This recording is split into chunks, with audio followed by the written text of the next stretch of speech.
I'm a man who believed that I died 20 years ago, and I live like a man who is dead already. I have no fear whatsoever of anybody or anything.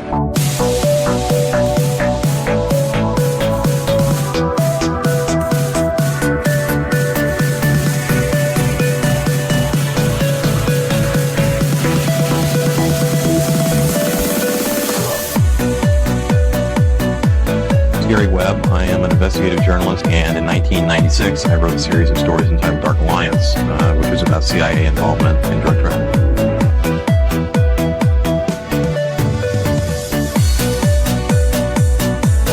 I knew a man who once said death smiles at us all. All a man can do is smile back. We've both been skull and bone, the secret society. It's so secret we can't talk about it. What does that mean for America? The conspiracy theorists are going to go on. Sure they are. I don't know. I haven't seen the rest. Number 322. I sad duty to report this afternoon that my friend and colleague, Tim Russert, collapsed and died early this afternoon. I may die in this cell tonight or in the arena tomorrow. I am a slave. What possible difference can I make?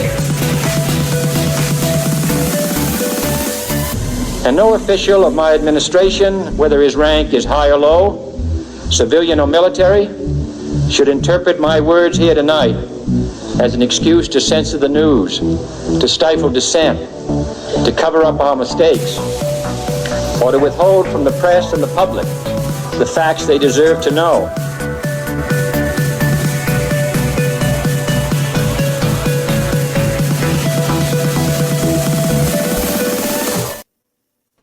What's up, you beautiful bastards? Welcome to another Already Dead, your favorite weekly conspiracy variety call-in show. Yeah, it's me and Austin. Hopefully we have some new people with us today. I just had a fairly big appearance on Shane Cashman's show. So, yeah, we're going to talk a little bit about the OKC bombing and I guess kind of that. And then you just dropped a new episode today on the Order of the Solar Temple. I finished it before this. I had just enough time. Pretty fucking wild, and surprisingly, there's a connection between that and the OKC bombing. I do want to address something real quick. For those who watch Shane's show, and I suggest you do, I mean, he's had a running thing of having technical issues, and it definitely happened with me. My mic cut off multiple times. I don't know what it was. I could never figure out why he was doing that. I tried to audio check it for this, episode to see if it was something to do with my mic, but no, it's not happening now. So I don't know.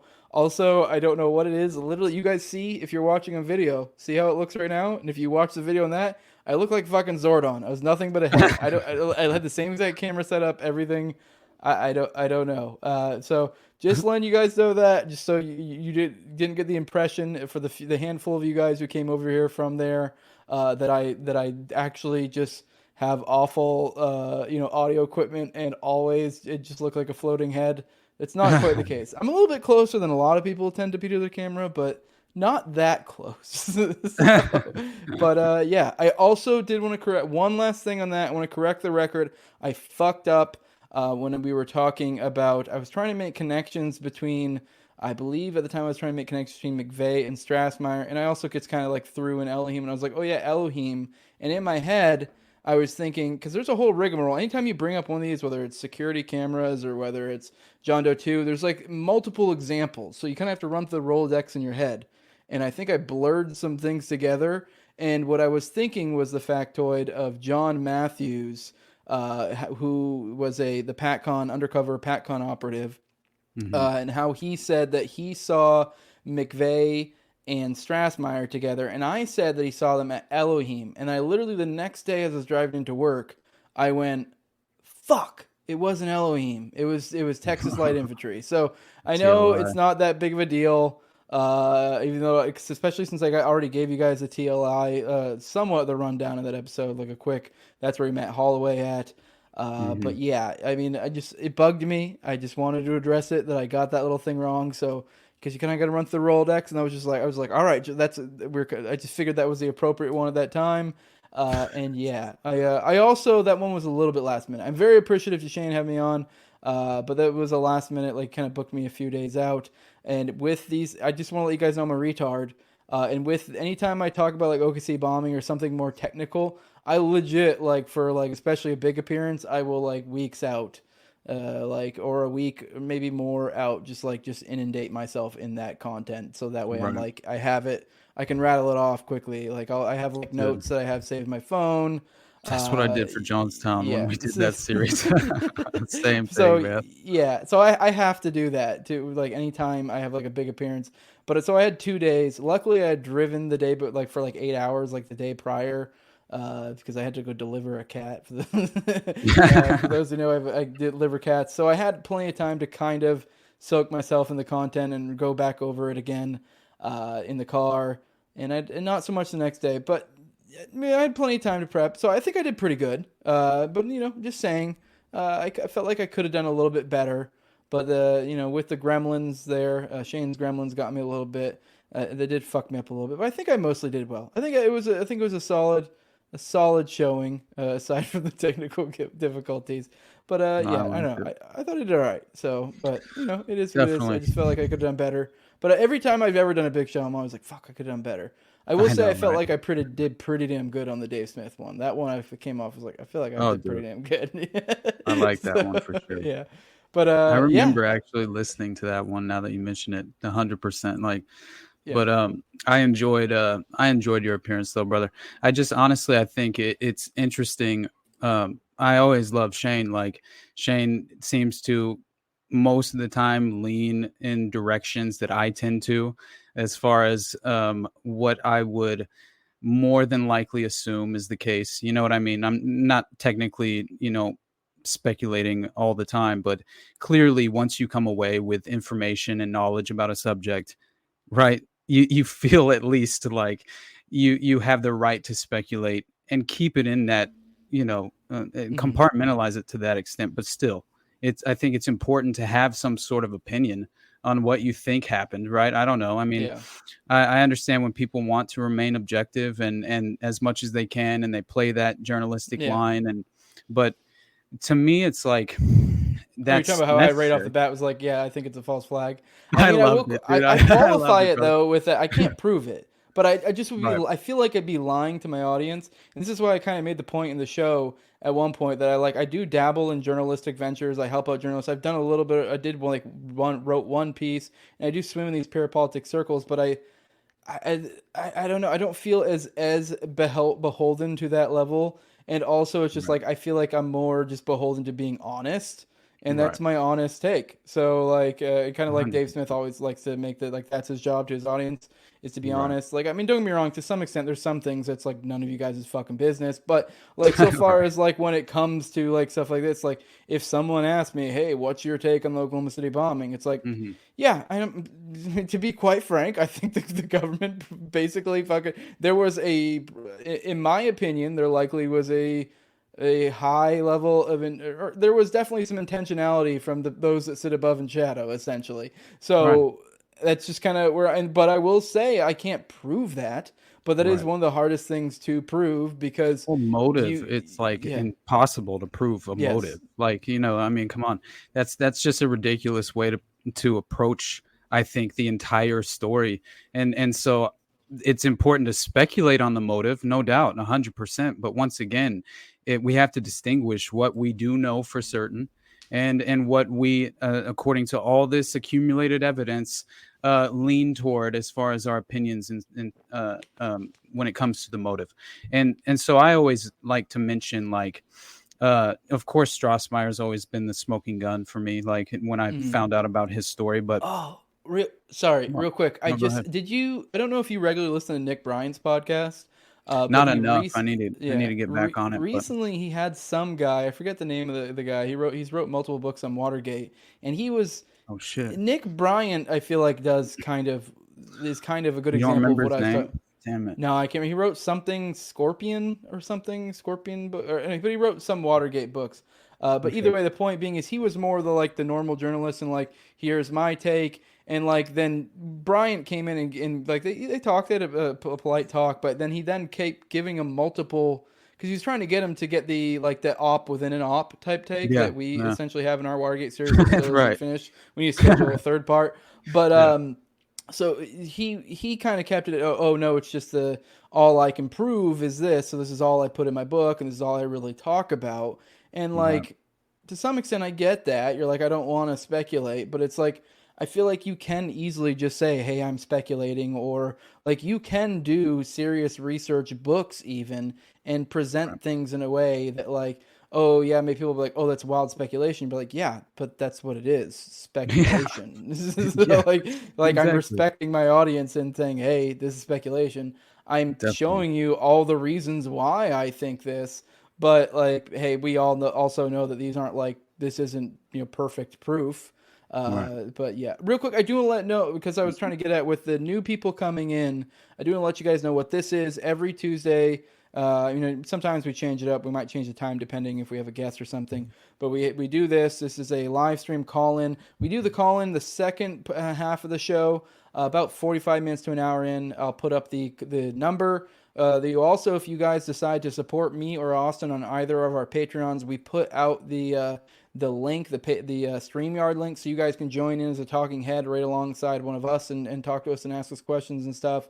So you have the call in, and we also just at that point, the second half of the show, that's when we start addressing the chat. So also, if there's any questions you guys have in the chat, keep throwing them in there. We will get to them. So I don't know. I know if any of you guys came over from there, whether you have OKC bombing questions, whatever. Austin I'm much more of an OKC specialist. I still wouldn't consider myself an expert. Austin's more of a jack of all trades, is fucking an autist on all things parapolitics. So if you have any questions in the veins of things we talked about on Shane's show or just in general, pop them in the chat. We'll try to bring them up or call in or if you're a patron or if you want to become one, there will be there's a StreamYard link in both our patrons. I'm assuming you put up a post recently. I did. Yep. So my last post, go check it out. Check out the StreamYard link, hop in. But yeah, anyways, you were talking about Strassmeyer. I was listening to your episode. There is a Strassmeyer connection. I kind of alluded to in my promo for this. I said we were talking about OKC bombing, the Order of the Solar Temple, and just kind of the and how are they connected? I mean, obviously this is a very tenuous, very loose connection, but I did find it interesting that somehow this comes back to our old buddy Strassmeyer. So walk me through it, because I think this is your longest episode yet. This is 2 hours. It's funny how your show is transformed. It started at the beginning, just all the basic. And you know what? I think it's great for people who want to get into parapolitics. You start from the beginning, you work up, and then like you're starting with like, WikiLeaks or little 30-minute sound bites, and then 100 episodes later, 2 hours on some obscure satanic fucking cult. My God. I couldn't believe it. Honestly, I was just sitting there like, what have I done? Like, this is too much. I'm spiraling off the planet like I'm Gary Busey or something, dude. Like, it was honestly hilarious just tracking all those. When I was trying to read about this different secret societies and the different groups that predated, and then usually they somehow were involved with the foundation of another group.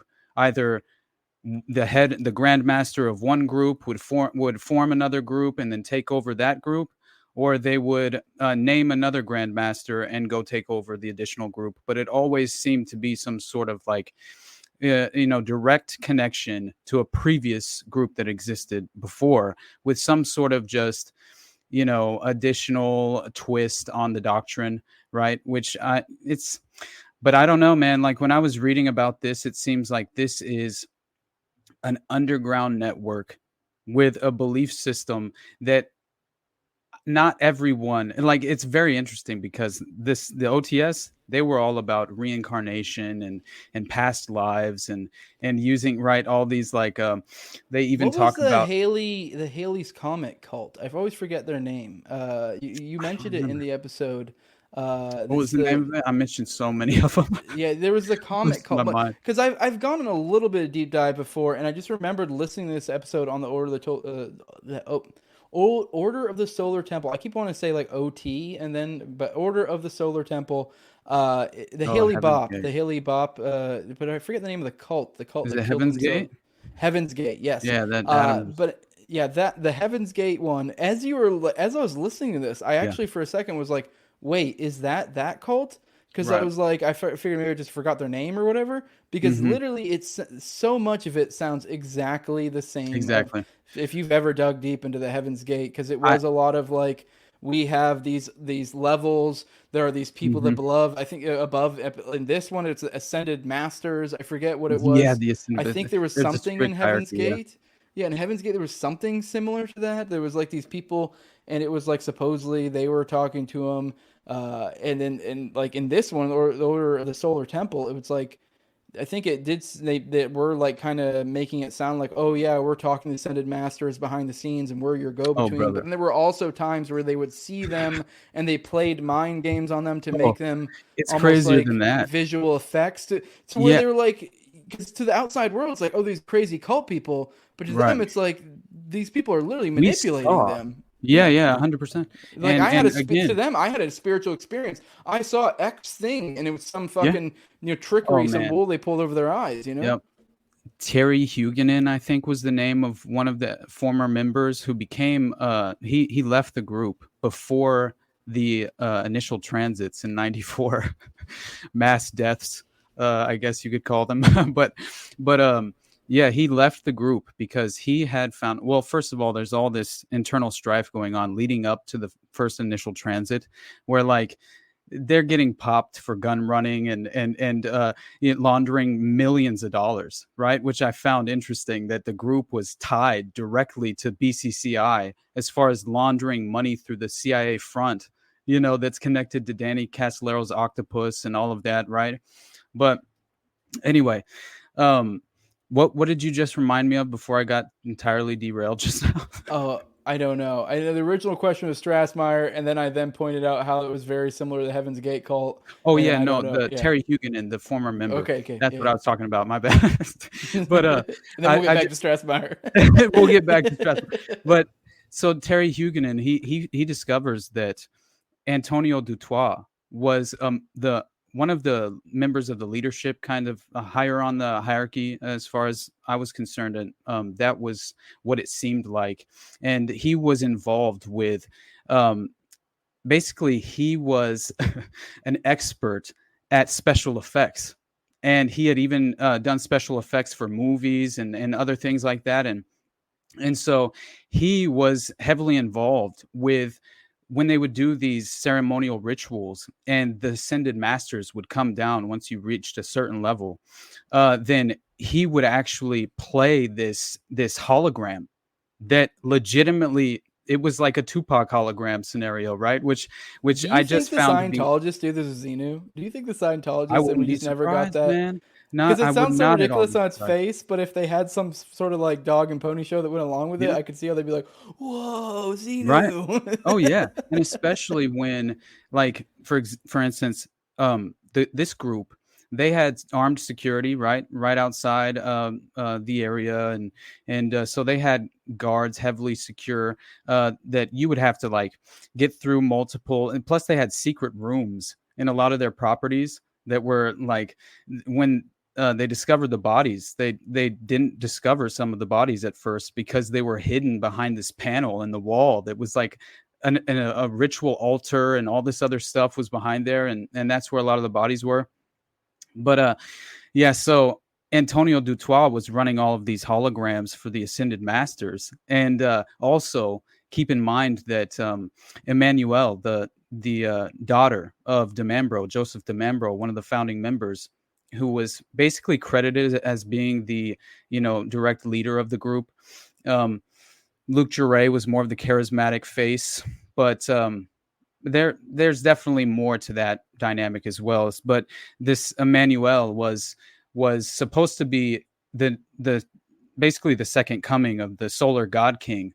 This is this Christ figure in their group, and so he like had her like wear a helmet and wear like special gloves and stuff like that. And yeah, so Antonio Dutoit ends up leaving the group, the guy who was running the holograms for the Ascended Masters. And this Terry Huguenin, one of the former members, he leaves because he finds out about the holograms. And I believe it was Emmanuel was coming of age, right? She was like 13 something, maybe even older than that.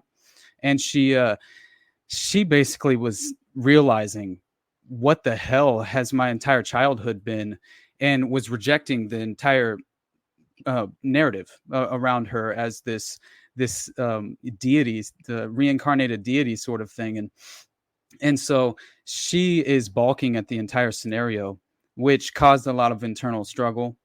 And so then Antonio Dutoit leaves the group, and he and his wife, who, by the way, they have these rules, and DeMambro specifically liked the group to obey by this rule that he called cosmic coupling. And so, you would have couples come into the group and they would just be like, no, he would come to them and be like, you are the reincarnated Mother Teresa, or something of that nature. And now we must fuck. Yeah. And then well, that's what Luc Jouret said, that unfortunately he couldn't go through with his lectures without sexual intercourse. That was definitely, he needed energy in order to perform. But yeah, that's, I mean, you are on the tippy toe of your game when you do just get some nookies and you're like, all right, let's go. Oh my God, bro. But it's even crazier because leading up to the 94 deaths, when Dutoit had left, him and his wife end up having a child. And this is like, DeMambro was extremely upset because he told them they were not allowed to procreate. And so they go and have a child, and they name the child Emmanuel, the same name, but with the different starting letter. I believe it was with an I instead of an E, except this child, like the prophecy, was actually a male. And so it was also like, there was he was a little bit more upset, DeMambro, because they even like I guess if you want to say this gay ass word, but they would misgender their daughter from birth. They called her by male pronouns, which it was to keep up the prophecy. It's so crazy to me. But yeah, anyway, so they have this child, and DeMambro, he deems it the Antichrist and orders them killed, like it was right as the fires began. So it was a planned event, like 100%. But I did find it crazy that Terry Huguenin, the former member, when he found out, man, and I watched him give this interview, and he's like, he was devastated. Like, he honestly wanted to commit suicide when he found out, because he had been so thoroughly convinced and manipulated. Like, he believed he had met ascended masters, right? Like, he 100% was indoctrinated in the cult. And so to him, it was, the veil was removed and everything you ever believed in was a lie. And so he was devastated when he left the group. And so much so, he was like such a timid person that he wasn't even telling anyone. He wouldn't tell them why when they would ask him why he's leaving the group and stuff. And he's the one they tried to lure to the property to make it the 54 instead of the 53 that initially died. And which was this homage to, paying homage to the sacrificed Knights Templars, right? Mm-hmm. And so, yeah, it's an absolutely insane story. But I feel. Didn't you say too that once again, there was a long episode.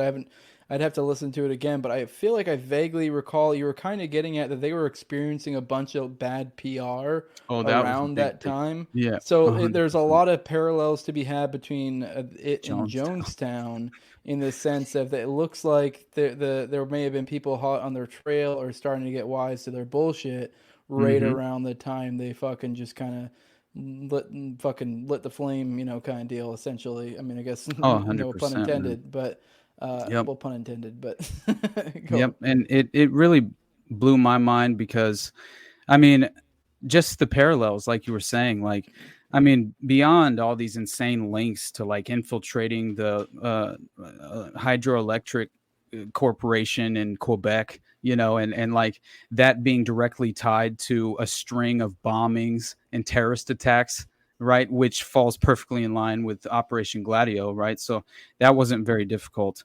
But yeah, they did start receiving very bad press leading up to the event. And also, I found it crazy that you had family members, concerned family members of the victims, right? Who are forming a group, reaching out, filing civil action, creating actual, actual documents that reporters and journalists can point to that prove that this isn't exactly what it seems, right? And so the narrative began to shift around the public perception of the group, and it was immediately, because beforehand, keep in mind, they weren't considered a cult beforehand.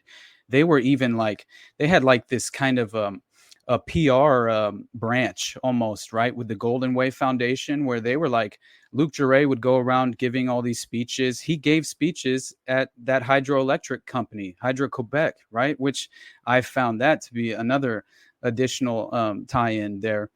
But yeah, so it did fit just right as far as the public perception shifting right before the events took place.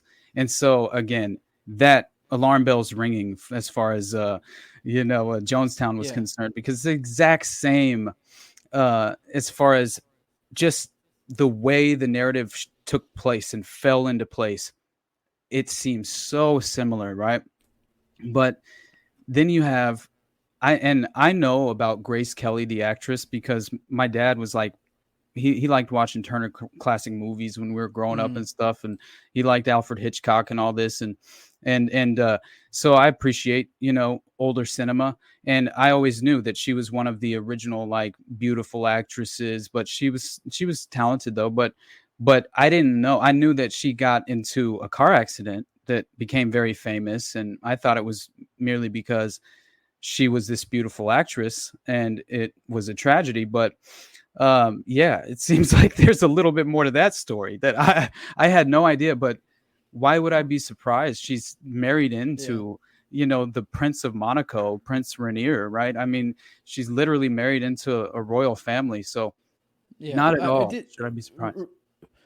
You mentioned before, I believe you said, I don't remember if it was drug or gun running or maybe both. If I recall correctly, maybe I'm misremembering, but in the episode you made references to, and I'm kind of like tying this into Gladio, sort of, because I mean, you get the drug, gun running. Wasn't there, maybe I'm recalling incorrectly, but I vaguely recall some kid fucking essentially. Was there that sort of stuff going on, or no? Am I remembering it incorrectly? I haven't found that yet. As far as maybe I was something else in the episode, but I was like, because I was trying to piece together. I'm like, if you have all these elements, and then I believe there were Gladio connections, which I guess we'll get into when we make the Strassmeyer connection.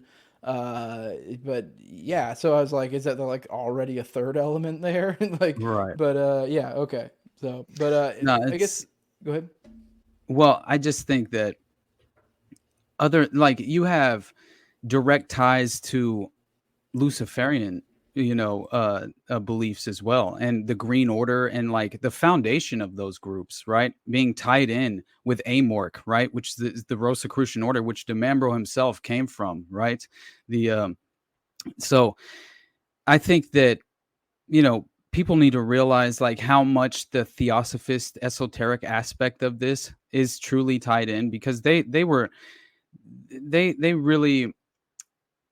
they're borrowing from all these different doctrines, right? But at the same time, it's like you have specific beliefs that they are in line with, that are perfectly in parallel with the Tool Society, with the Brotherhood Polaris, with the Green Order, like I just mentioned. And these are things that I wasn't even aware of until recently. And they are adherent to Lucifer, Mithra, Kali, and Lilith, right? So these are just, again, right, occult deities, occult doctrines. I'm not at all surprised. But anyway, I think what is crazy is that the Sovereign Order of the Solar Temple, the OSTS, right, it was incorporated under Monaco law in 1967. All right.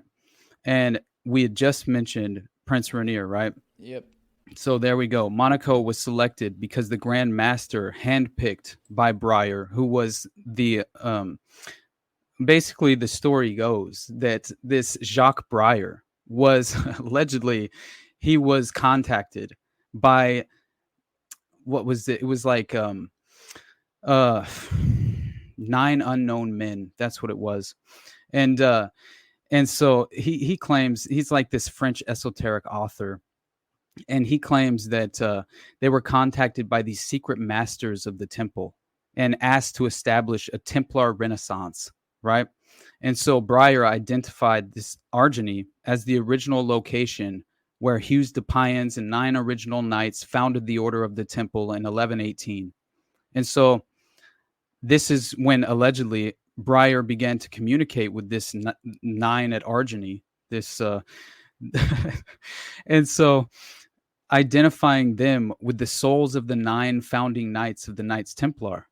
And so within the Brotherhood Polaris, the 9 are also referred to, and they're referred to as the 9 hidden masters of Agartha. So this again falls perfectly with the OTS doctrine, where they believe like the Knights Templar, the planet Sirius, or the star Sirius, I mean, and it's all perfectly what that they basically had recreated Agartha was this prophecy. But the secret, so the concept of the 9 unknown men was popularized by like all these different synarchist authors, and the 9 unknown was this novel, right, in 1923, and it was allegedly it was about this secret society that was founded by this Buddhist emperor Asaka, and I guess this what they believe or what they claim to believe is that they were entrusted with guarding these 9 books of secret knowledge that would be dangerous to humanity if it fell into the wrong hands. And so there's a book called In the Morning of the Magicians, right? And Powles and Bergier claim that the 9 unknown were real and that Pope Sylvester II had met them, and that 19th century French occult writer Louis Jacolet confirmed their existence. The 9 unknown were also the final dedicatees mentioned in the dedication of the first edition of Anton LaVey's Satanic Bible in 1969. And so apparently this is what's connected to, like, Breyer subsequently founded the Sovereign Order of the Solar Temple, right, in 1966. And that's when it was incorporated under Monaco law. And so it gets insane. And once again, you know, you have Monaco socialite and friend of P2 member Prince Rainier. So we have, again, a secret Freemason right chapter in Monaco, P2, a secret Freemason lodge, and Prince Rainier III, the husband of actress Grace Kelly. And so she inevitably became a high priestess in the order. And I guess, by the way, when her car accident happened, it turns out that she had all her stuff with her. Like, she was leaving, right? And there's a story that allegedly she had basically like found out about some of the different things that were happening within the OTS, as far as like the ascended masters being holograms, other things of that nature, plus the sexual dynamics involved. Like, she was supposedly like a huge whore, and that kind of fits as far as, like, by the way, like, there's a huge percentage of the group itself are female, which I think it's like 2/3 or something. It was like a crazy amount. And so at least enough for it to be worth mentioning, right? And not a total sausage fest. No, yeah, not.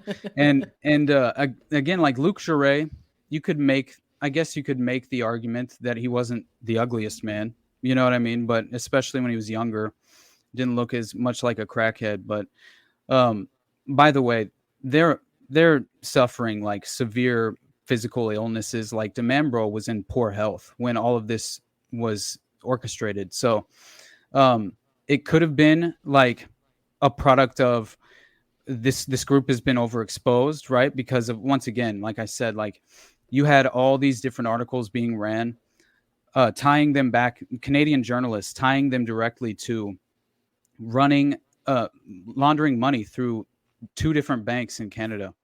And one of them was BCCI. The other one, I forget, something limited. I can't remember the name of it right now, but it's very interesting because the Jure made this really dumb decision to have like members of the group go out and make a weapons purchase, like conduct a weapons deal that is very obviously illegal in Canada. And they got picked up on this weapons deal, which was like semi-automatic rifles with silencers, I believe is what it was. And so Jure gets in trouble for this. And this is right around the time where I believe the plan really starts to be, hatched out and orchestrated, because it seems like they were being sued by all these other victims' families, right? Former members had left the group, had divorced their husband, or let's say in this case where the husband had been convinced to like sell his property and just give all the money to DeMambro. And this woman was completely furious and, conducting like civil action to attempt to get her at least some sort of, money in return. And so, yeah, it was a huge chain of events that took place there. But it seemed very convenient as well for the timing. But anyway, man, all right, how do we get from there to Strassmeyer? Because I do want to obviously these are going to be very loose connections, but I did find it fun that you were able to string together, which I mean you kind of can do with a lot of parapolitics, but it's fun to see how you get from one thing to the other.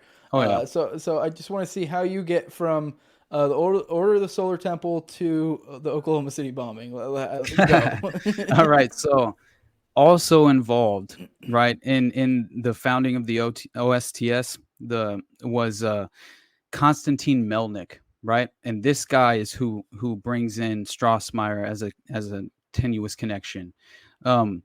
So Konstantin Melnick was the head of the SDECE, which is France's external intelligence agency. And Melnick, who was trained by the Rand Corporation, which that comes up all the time. Laurel Canyon is directly connected with Rand. Rand is connected with PNAC, all these policy steering organizations. So again, before I get off track, so he is head of this French external intelligence agency and trained at Rand, conceived of the Red Hand, okay? A group of state-sponsored terrorists who operated in the Algerian War. So, ding, ding, ding, Gladio. Like, that's all you have to say for that. Because, I mean, you look at Benoit de Bonvoisin and, the connections with Belgian Gladio. Again, Luc Jure is from the Belgian Congo. Like, his parents came from the same place Marc Dutroux came from.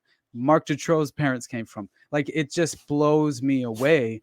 And then you have Thuriart and his youth group in Belgium that, and again, I'll get right back to Strassmeyer, but that directly connects, brother, to this group of French Gladio, right?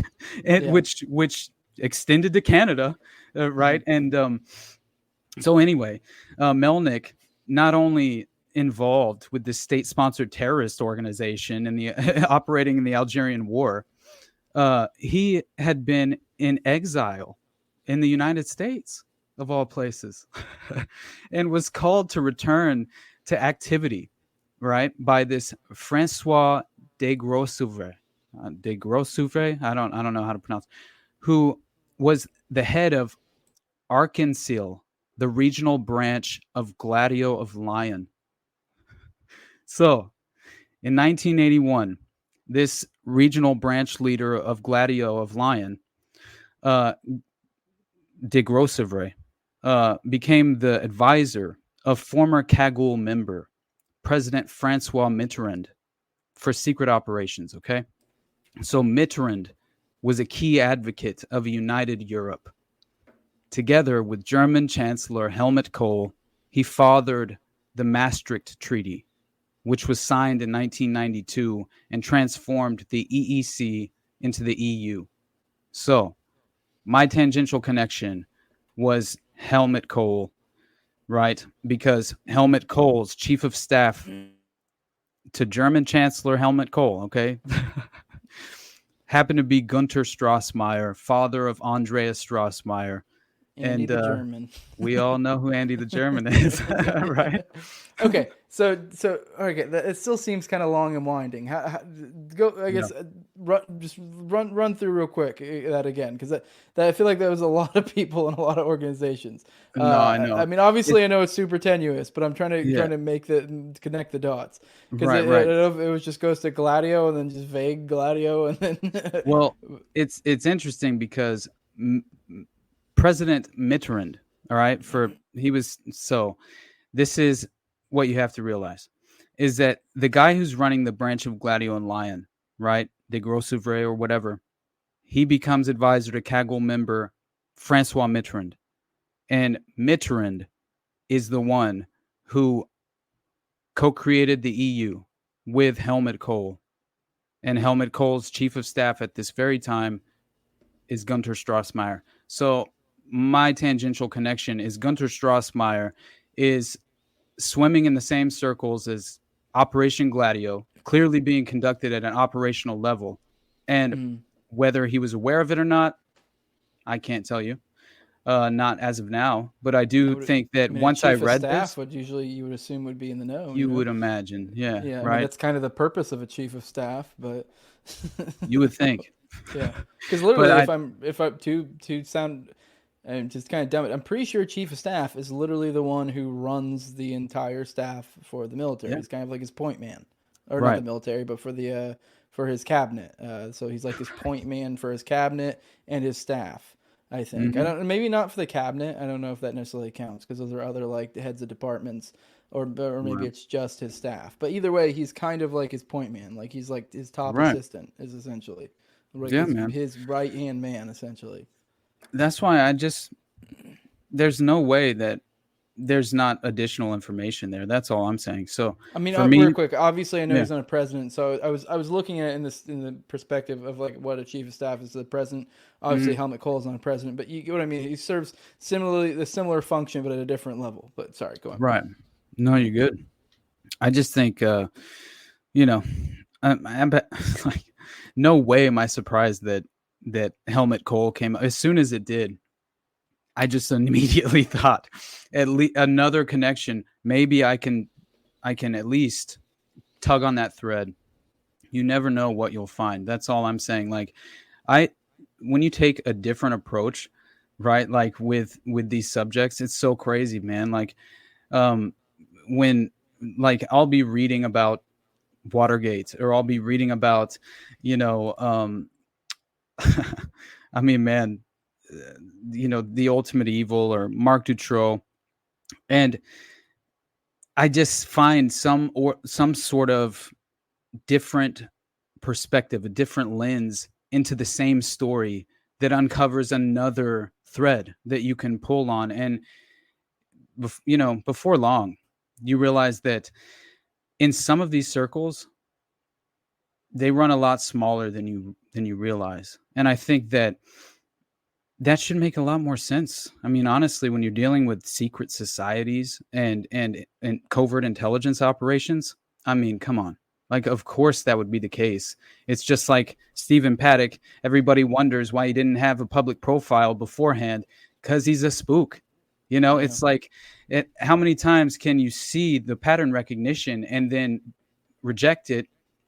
I mean, it's like at a certain extent, I know that, you run the risk of losing objectivity, but it's important because as I continue to do research, I realize the layers are much deeper than I ever imagined, right? This was not something, and again, I'm not trying to lose credibility.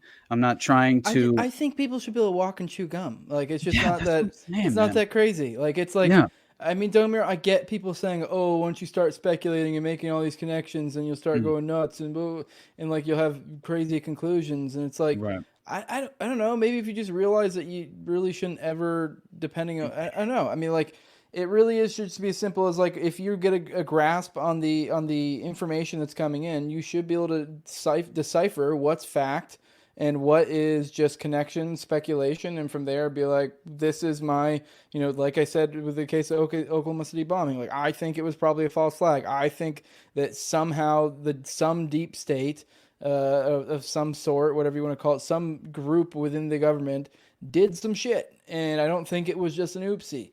Right. But I can't prove that. That is speculation. But like, there's just like, you see enough where you're like, I don't know. I think a lot of signs are pointing to this, and I don't think that's wrong. But there can be a piece of evidence that suggests something, and by itself it means nothing. But when you conglomerate it with a fuckload of other ones, you're like, all right, it's saying something. But yes, you have 80 sort ofs, and you realize that still means a sort of, but it's a very strong sort of. Right. And we know what Andreas Strassmeyer was doing, right? So it's just like when you're aware of a covert agent at that level, right, of covert operations where you can just disappear again, right? I mean, it basically, right? I mean, where is Andreas Strassmeyer? What happened to him? Do we know? Well, was it John Matthews? Fucking God, what is it? He what did he say? I'm forgetting the little fact. He was talking to his handler at one point, and they were talking about was it the ARA? I believe what was it? Isn't that the one that fucking that old McVeigh was in? I might be fucking up the acronym, but whatever. Sure you're right. Yeah, the Aryan Republican Army. Yeah, that's right. Yeah, I'm right. But he said he asked him if that was a Fed front at one point, and he was like, "Yep." Dude. Don Jared was his handler. Yeah. Okay. Yeah. You're right. Yeah. So Don Jared, there's an email, and like there's an email somewhere. I'm pretty sure you can actually look it up. It's probably on the Institute archive. But yeah, I'm pretty sure like there's actually like a legit email between Don Jared and him where he's like asking about it. Yeah, because I think they were like the context is they were talking about another one that had already been like known to be like a front. And I believe then he mentioned that, like, is that the ARA? Like, or something like that. I mean, maybe I'll look it up. I have it in my notes. Maybe I fucked it up, but they're not very creative, man. I was right. It's 100% it. It's the ARA was the ARA, said, dude. Yeah, which I mean, there's nothing else to suggest it other than Don Jared saying it. I mean, even if you look at actually, never mind. I guess there is a lot to suggest it. If you just look at fucking, if you look at, old Langan by himself. Was it Donna Langan and what was the other one? Steve, or was it Steve? Was he Steve as a dude? I forget. But either way, just that person. Like, his parents I think were both spooks, or at least one of them was a spook. He was in Vietnam, I think roughly around Phoenix time with his spook dad. And fucking he saw the fucking monks burning themselves and shit like that as a little kid. So it's like, and this dude then grew up to be some fucking troon. I'm like, I don't know what the fuck is going on here. He was also a fucking informant for the Secret Service at one point. Like, this is like fact. God, stop it, like, dude. I don't know if you remember that. I wonder what year that was. I don't know. That was before all this stuff. But the funny thing is actually like the story there is that because I think Guthrie was making threats to death threats to one of his president or somebody big, and then the Secret Service then enlisted Langan. I think he was in prison at the time. They enlisted him as an informant, and essentially the story is Langan basically just used him to get out of prison and basically fucked off. Which I mean, I don't know. Either way, I don't know. It's just funny, but they just let him whatever, I mean, that's how that works. Pete Langan. Adam, correct me. I don't know why I wanted to say Steve, but Steve. Yeah, there we go. Pete Langan or Donna Langan. Yeah. But all right, guys, we're going to swap over to the call-in portion of the show. Call in at 941-281-5857. We'll also go through your chat. So if you guys have any questions, anything along those lines. But in the meantime, I think I mean, there was some big news today. We're trying to, obviously we keep talking about whatever the hell we want to spurg about on the show, but it's also supposedly it's supposed to sort of also be topical. So if there's topical stuff going on, obviously Assange just got released. That's crazy, man. I believe, didn't you do like a WikiLeaks episode at one point? I did. You got into some of the weirder stuff about Assange. Yeah. So I mean, maybe that might be a good time to go into some of that. I know everyone's already speculating. Oh, he's a fucking Fed. I mean, I don't know. Maybe it is. I don't fucking know. I wouldn't be surprised. Right. Yeah. No. I mean, yeah. it's. I will be honest. What my knee-jerk reaction was to seeing it was, one, of course, like on its face, of course, like thank God that Julian Assange is out. But at the same time, it's like I had the first thing that I saw when I saw the video of him just walking into the plane, right? And I was just like, he looks good. I thought he was like being tortured to death. You know what I mean? Like, I don't know. That was just kind of like and again, I'm not saying I wish that were the case. I'm not saying that, but I am saying like, I do find it interesting, especially when you go back. I'm going to have to dive deeper into that story about the family and Julian Assange's, mom's boyfriend, who was, there's a reason he has that platinum blonde hair. He was in a little cult that was tied to MK Ultra in Australia, man. And that to me alone was insane, beyond the fact that the story goes that him and his family were like on the run from this psychotic, cult member after they saw the light. But yeah, it was some woman who ran that cult, the family too. And like, she would make all the kids, they were all like young kids. She would make them all, dye their hair platinum blonde. Yeah, it was a strange thing. I'm going to have to do like another deep dive, because my approach with the Assange episode, when I did the WikiLeaks episode, was pretty much that, he was a political prisoner and he's being abused for telling us the truth, And so, like, at least most people, who have some sort of frame of reference in regard to his situation. But when you go deeper into his history and you see, like, when he was, the Mindax coder, right? The hacker Mindax or whatever, right? And he wrote like this program called like Psychophont or something. And it was like a huge deal because it allowed international subversives to conduct massive attacks on the US military. Right. And so this is like, this could be a very plausible background narrative for a spook, for sure. Or it could be 100% legitimate, and which I have no evidence that he's, some sort of intelligence operative, other than he seemed to run a counterintelligence operation to the U.S. military. And I'm kind of happy that he did that. But yeah, so I don't know. It's tough. But I really think, dude, the biggest thing that always bothered me was he didn't really come out and defend Seth Rich, Yeah. And again, it's like, believe what you want in terms of the Seth Rich narrative, but I certainly don't believe what allegedly happened. I mean, we know for a fact that was like it wasn't even a hack, man. You know what I mean? Like, that's the problem. It was like a whistleblower. He had a thumb drive, basically, it's a spear phishing, like that. That's not a sophisticated form of hacking, man. And so like, for the idea to be that Julian is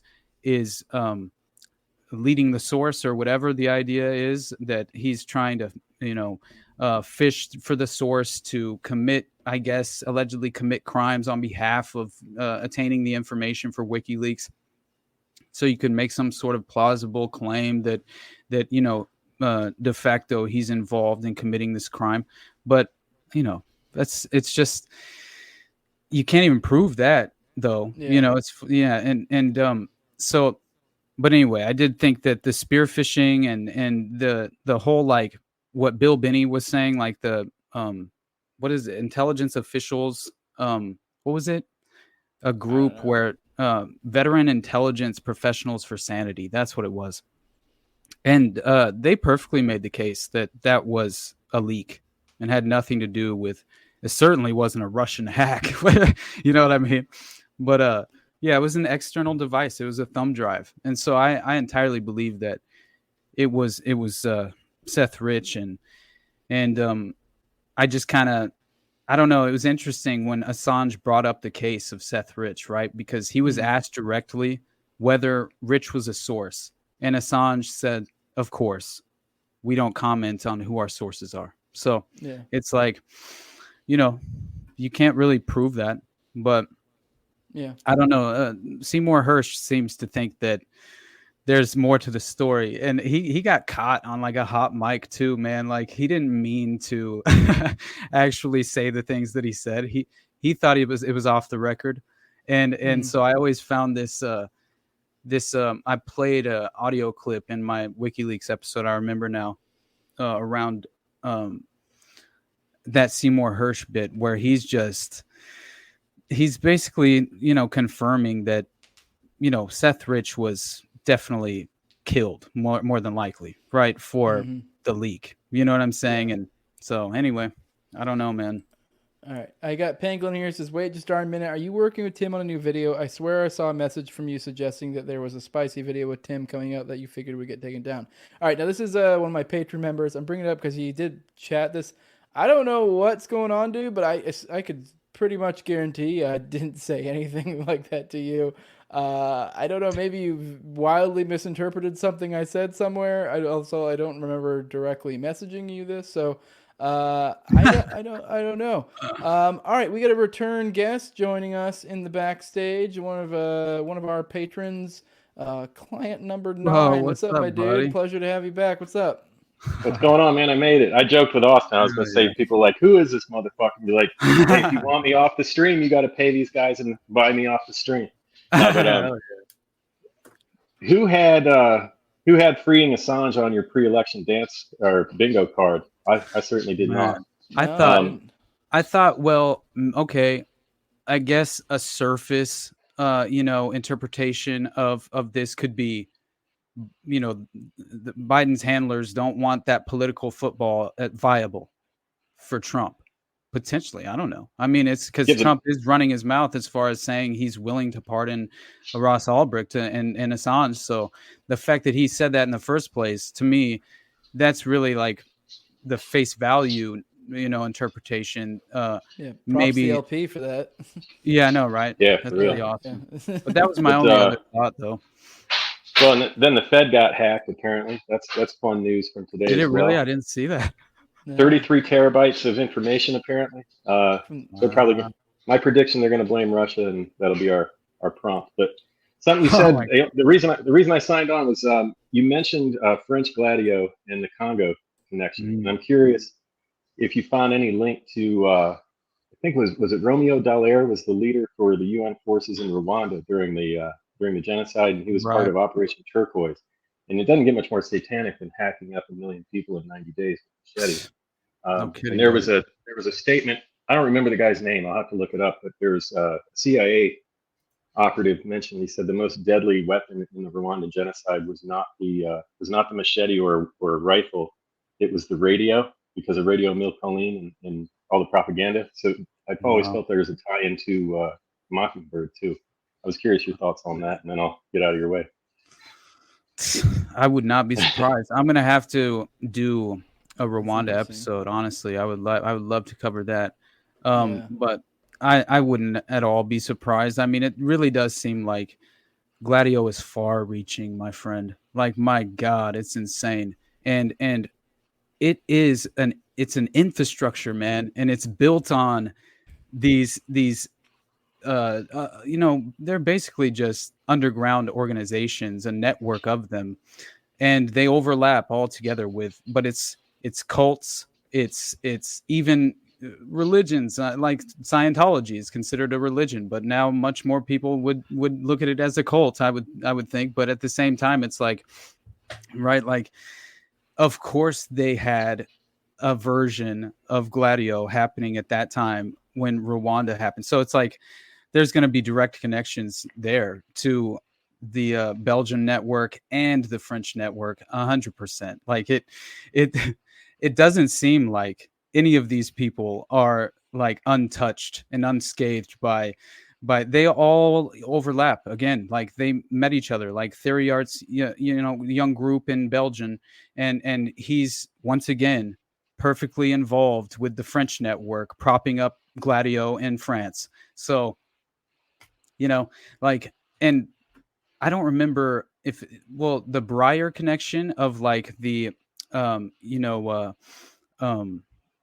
the, what do they call it? The, like the resurgence of the Knights Templar, right? With the Breyer claiming he met those Divine Nine or whatever the hell they were called. Not Divine Nine. That was Ultimate Evil. But anyway, but yeah, it reminded me directly of, it reminded me so much of Jim Jones and the shared relationship with, what's his name? The guy who ran Colonia Dignidad. Paul Schaefer.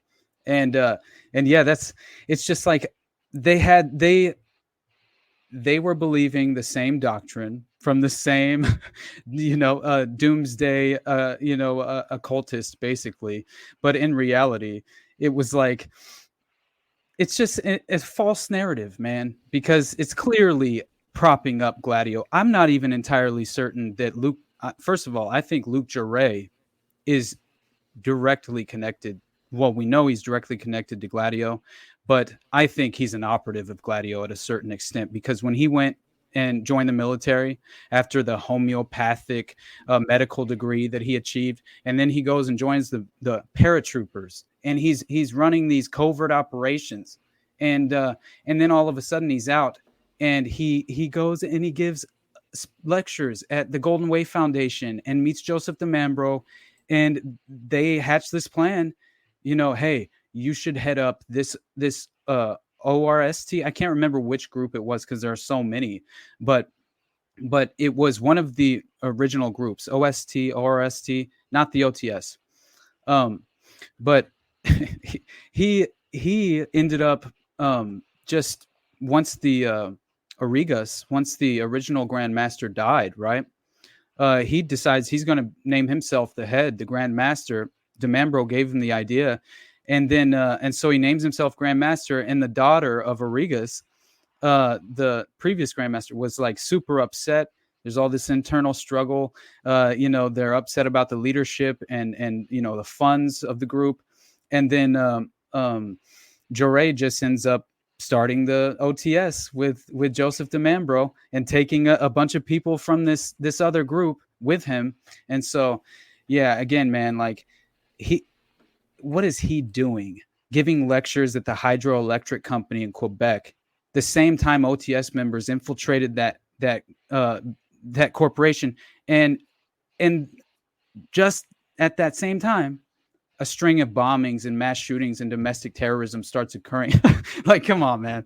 Speaking of which, our producer Adam in the private chat is saying, if you ever get into Africa, it says to look into the Rhodesian Bush Wars.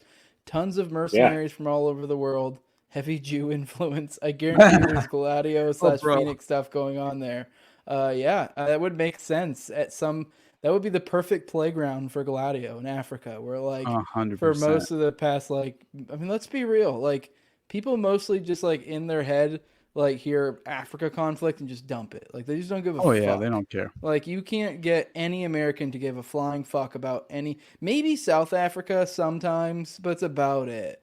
They just kind of just throw away. They're just it's fucked, and I get it. Whatever. You know what? They're kind of right. It is it's also focus on your own thing. But if you're in this realm and you want to look into where these 3-letter agencies do some fucked up shit, I feel they probably do a lot of fucked up shit there, because it's they know they can just do whatever the fuck they want for the most part. So, there's a lot of resources too, and a lot of kids. Yeah. I'm trying to remember the book. I think it was Fergal Keane was a BBC reporter who was covering apartheid and drove up through Rwanda and wrote a book called Season of Blood, if I'm not mistaken. And there was talk in that book, and then also in New York Times guy Philip Gorovich, I think, wrote it's a long title. It's like, we wish to inform you that tomorrow we will be murdered together with our families or something. It was taken from a letter that was written to a bishop, basically saying, "Hey, come protect us." He let them in the church, and they all died. I think it was in Burundi, Rwanda. 30 years ago, I wrote a paper on this, so I'm losing it. But you triggered it when you talked about Prince Gladio. But there was a lot of talk about where are the children, like in the camps. You know, they had all the refugee camps where they're supposedly protecting them, but they ended up killing a bunch of them, and then a bunch of kids went missing. Which, fast forward to now, starts to make sense after the issue in Haiti and all that. It seems like a lot of kids go missing every time something bad happens in the third world. Every time Gladio shit be happening, kids be disappearing. Yeah.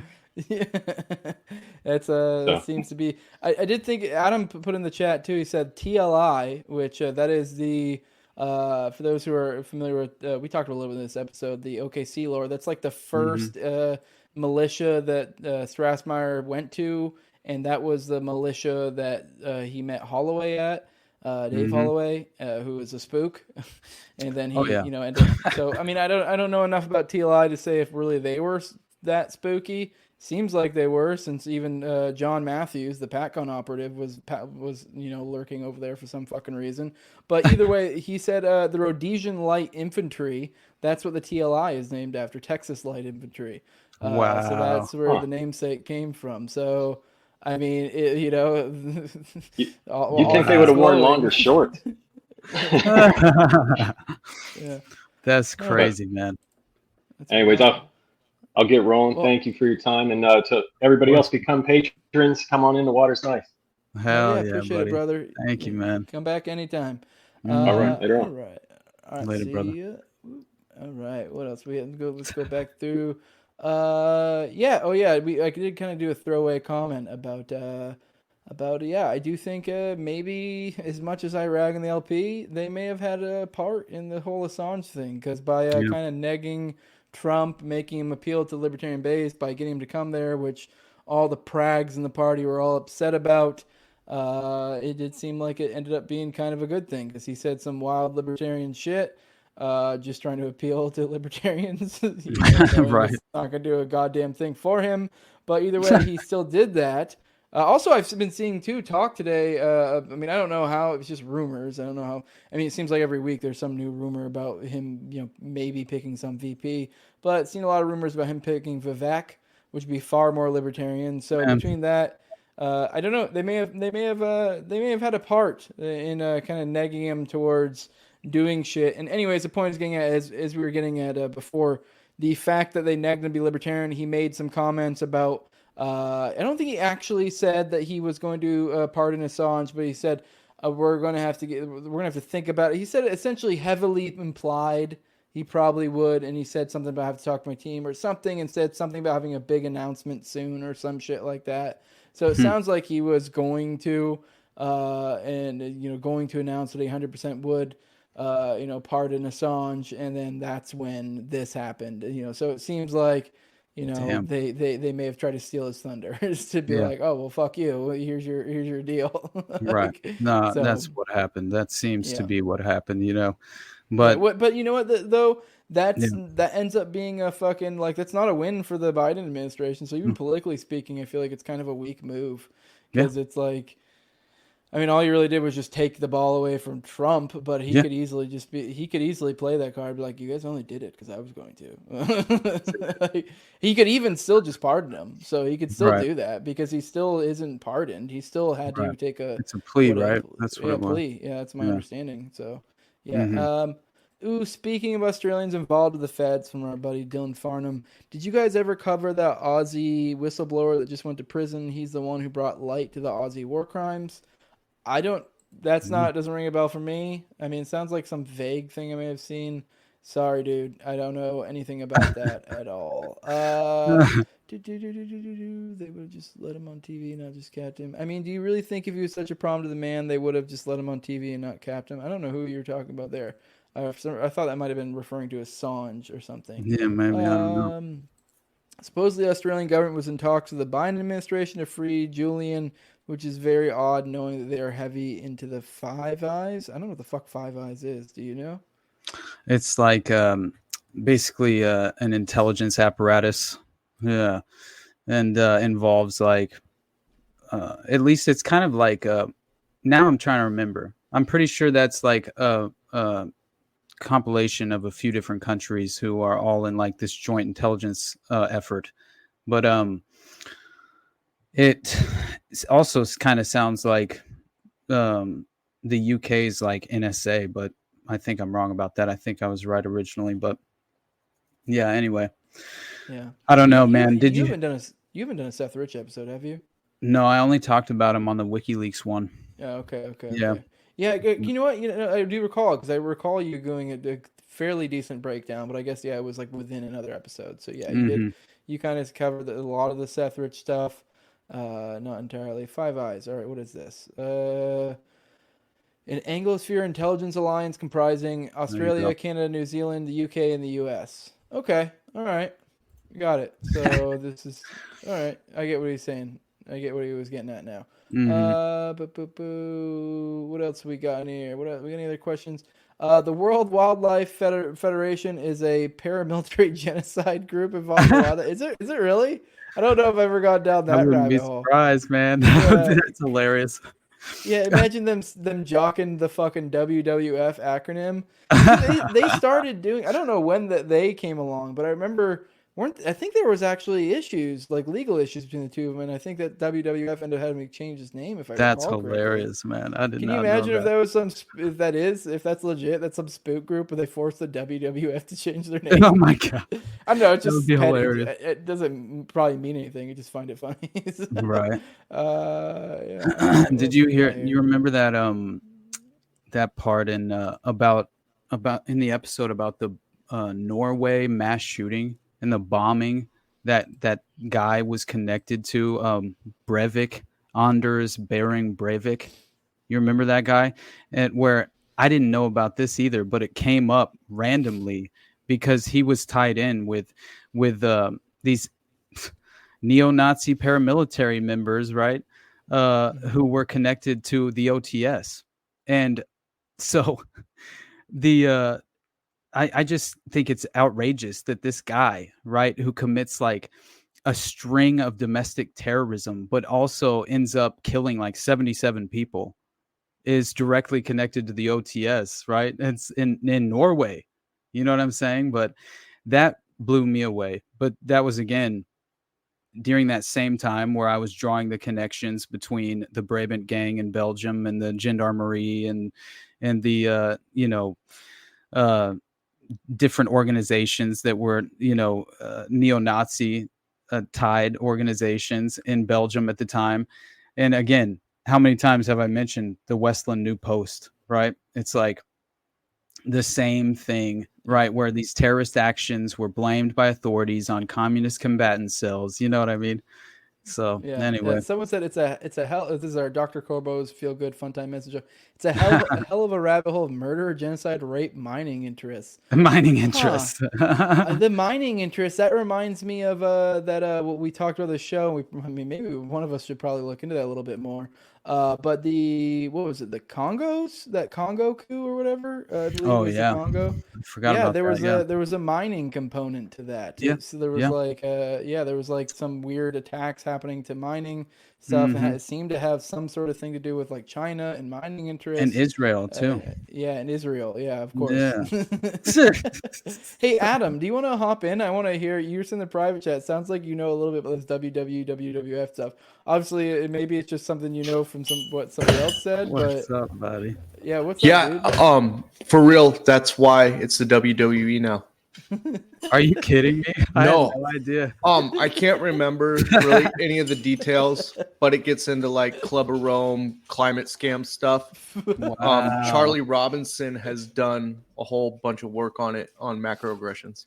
So it's like the rough idea is that they're essentially they tug on the sensibilities of people for the climate stuff, but in reality they're probably doing some sort of funding or actual perpetrating of awful shit overseas. Yeah, it goes back to all the just climate scam stuff, I think. Right. Okay. Committee of 300. Right. Yeah. That's My wild. God, man. Oh, geez. Not surprised. All right. I know that. Go ahead. Sorry, I just wanted to comment on that Rhodesia stuff. I love just watching history stuff about different wars. I went down a deep Rhodesian Bush War one a couple months ago. It's pretty cool. Those guys were badasses. But I read this book recently about this guy who got he was like a hippie in Canada, and he got busted for having some LSD in a stolen car, and they sent him to Oak Ridge Mental Institute and totally MK'd him. Really? And this guy, he was in this mental institute with all these gnarly Canadian serial killers, and there's this guy, I forget the dude's name, but he gives the name and everything. And this dude had just pulled up to a bus shelter in Canada and killed a bunch of people with a shotgun. And he was in this mental institute with the dude. So they let the guy, I forget the main doctor's name that was there, but it was one of these infamous, MK doctors like Jolly West, but the Canadian version. They get this dude a Israeli passport, and he goes and he enlists in the IDF. They let him out, and I forget which war it is. It's one of the ones where they killed all the Palestinians in the 70s, maybe the 6-Day War or something. I can't remember which one. And then after that, he still wants to fight, so he goes and he fights in for the Rhodesian Light Infantry.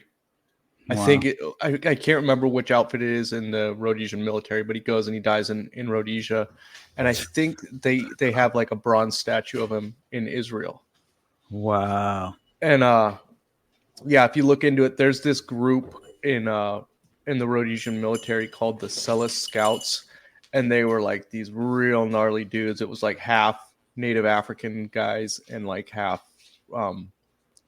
European Rhodesians, and they would just go and do these guerrilla missions over the border into Mozambique and then down into South Africa, and just do super gnarly stuff that it's hard to get information on, but that they were doing some super gnarly Phoenix stuff. So check out that book that I found that out from. It's called The Psychopath Machine. It's a short read, and it's a really, really entertaining book. This guy gets MK'd, and then he just ends up in just these real weird predicaments for the rest of his life. So just Gladio training grounds over there. Yeah.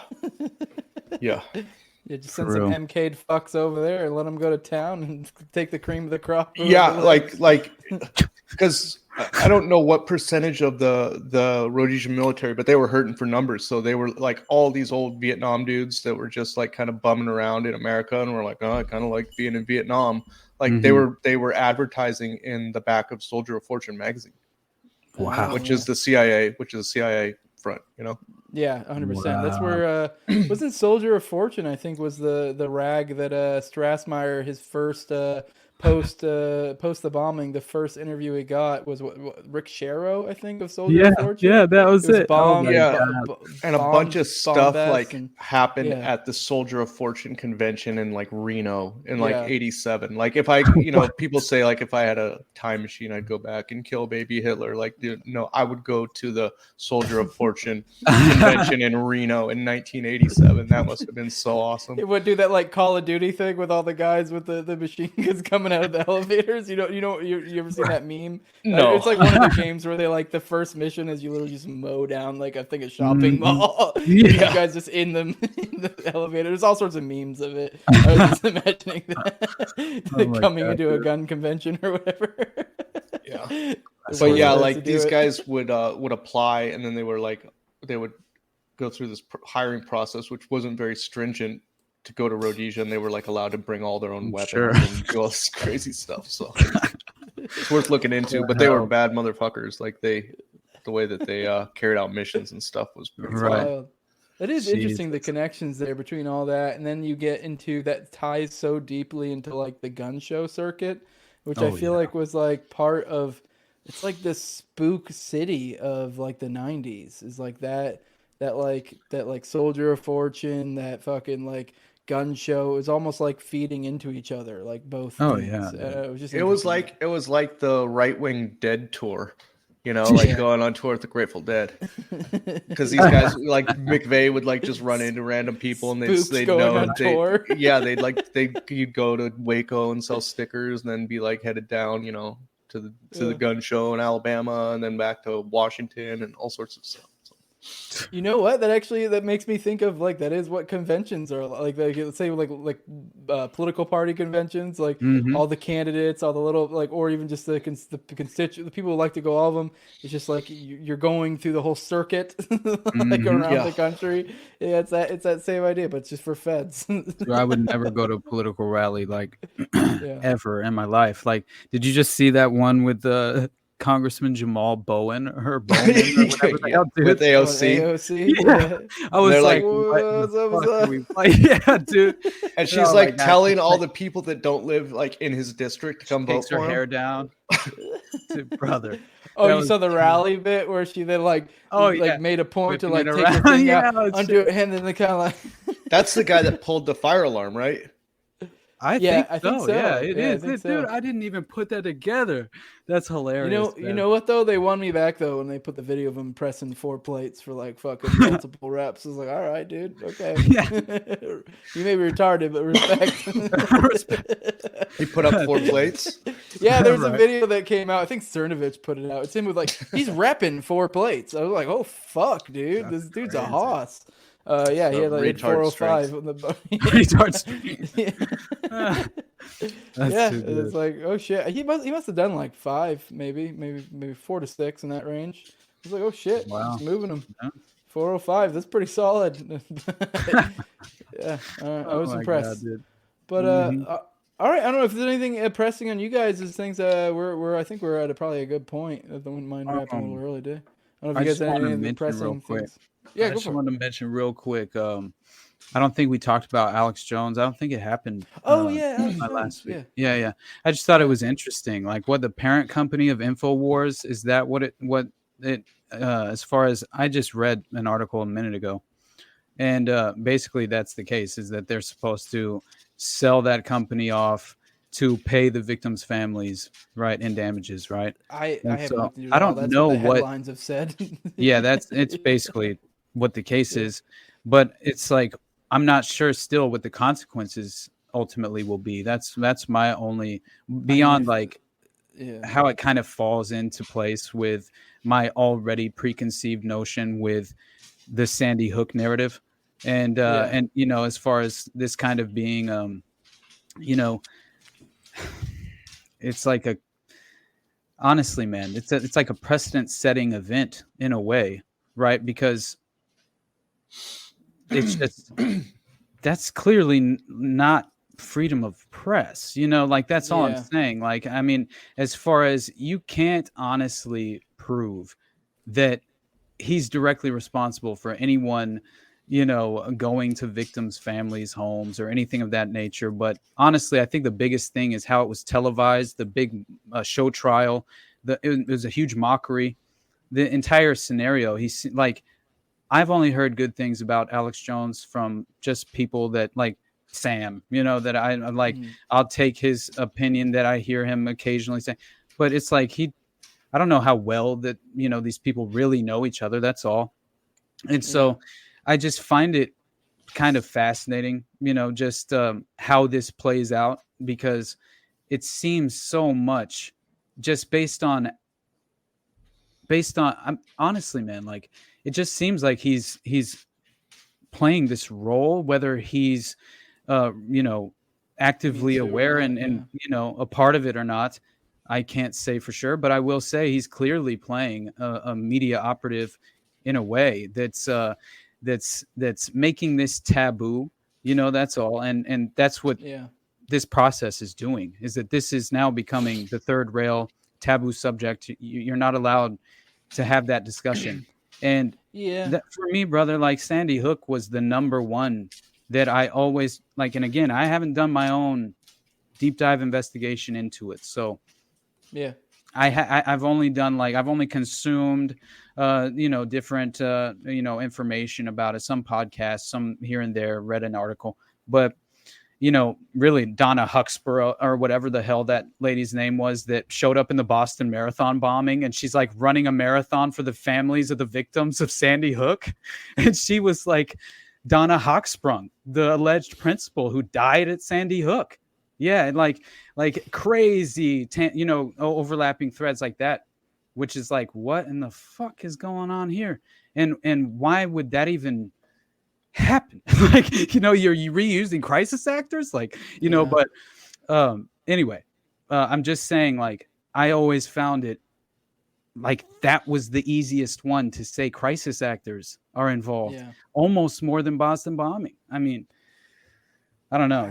It's a tough one, buddy. I get what you mean by him playing a role, in somewhat, but like I actually feel like he no longer fits the role as well as they would like to. That's true. Because I mean, me and you both know like the kind of content he puts out. He has been kind of a bit of a Zionist sort of light for a while, but he has kind of in this one been like kind of tenuously a little bit kind of more like, whoa, what the fuck is going on here with Israel?